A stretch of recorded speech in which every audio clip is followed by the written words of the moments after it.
Hi, everyone. Welcome back. Vivian has returned from her trip to Florida, and we've got a couple of questions for her. So, Vivian, how was the experience? It was super fun. I got to see a launch in person, and then I got to see one with actual astronauts going up to space.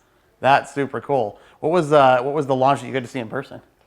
It was a Blue Origin launch, and the rocket either went up for pictures or a satellite. That's super cool.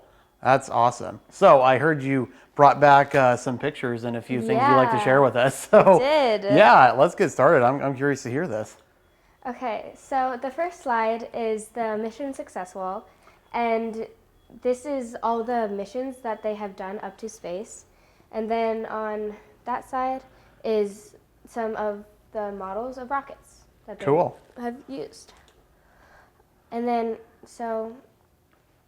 the first one is the mission success, or not mission success, the control room. So where they make sure everything's running smoothly. And then the bigger one that looks like a rocket is a rocket. That's the one we saw right before it launched. And then they are building a new place to build the rockets because they are really big. And then this is the rocket after it got launched and came back down there's water that you can see in the water. Cool. And then that is an engine that, well, it hasn't been used, but it is one that they would use, and it's super big, like higher than the science room. Wow. And then the other one is just a cardboard replica. How tall is this engine in real life? Like as high as the ceiling or maybe a bit higher. Wow. So pretty big. Cool. Yeah. And then that is a rocket garden. So they have lots of models of rockets, and then it was really big. And then they also had some different like space capsules that they have used. I see they're ready for Christmas there too. Yes, they are.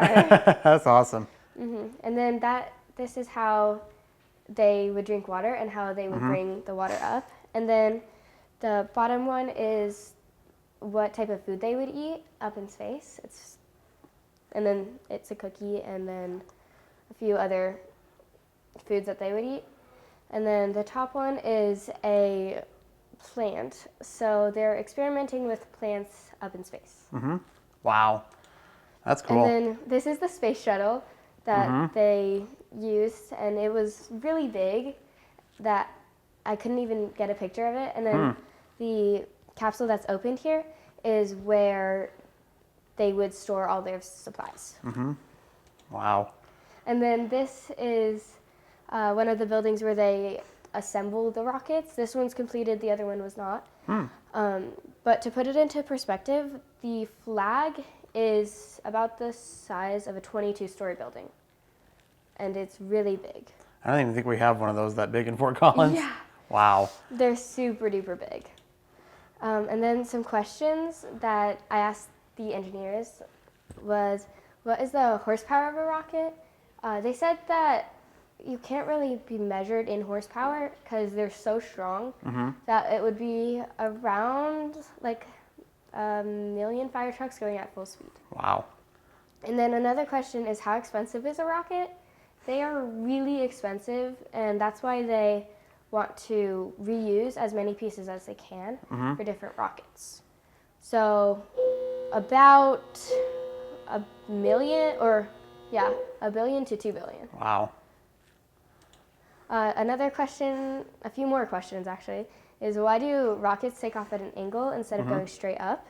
And the reason for that, I thought this was really cool, was that because the Earth is circular, so to get into the atmosphere and to go along with the Earth's like rotation and to get into its orbit so they take off at an angle to get into our orbit.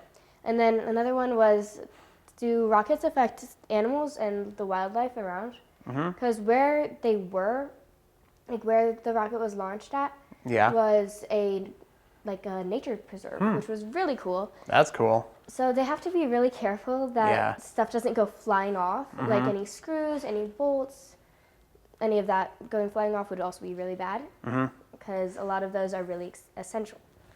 Yeah. Another question is, how do you recover all the pieces of a rocket? So rockets typically have two parts. The top part, which if there's people in it, would be where they store the people. And then the bottom part is where they would have all the fuel and all of the engines, which are really big, and they would need to have a lot of room for those. So, and then so the first part has a parachute, but the second part doesn't yet. Yeah. And they're trying to figure out how to make it have a parachute. Another question is that if someone has scoliosis, and even though it's a set spinal defect, if going up to space would relieve the pressure on their back and make it temporarily removed. So one of the engineers that we got to ask questions to, she said that there have been quite a few studies on it, but nobody with scoliosis has gone up to space yet. So they're gonna try to figure out if that would work and probably send more people up with scoliosis. That's cool. That's an interesting question. All these questions were classmates asked them, right? Yes. You collected questions from classmates and brought them? Yeah, and then a few of them my dad and I came up with. Huh. Awesome. So, yeah. Yeah. Cool. I'm sure you had a ton of fun, so especially right before Thanksgiving. Oh, yes. Yep. Did you learn a lot about space travel and exploration? Learned so much. I was totally shocked. That's amazing. Do you know what you want to do when you grow up now, or has this helped at all? Not particularly. I just know I want to do something with STEM and science because that's so cool. Yeah, that's awesome. Well, thanks, Vivian. Yeah. It's a really cool experience that you got to see there, and thanks for sharing with all of us. All right. Thanks for having me. Bye.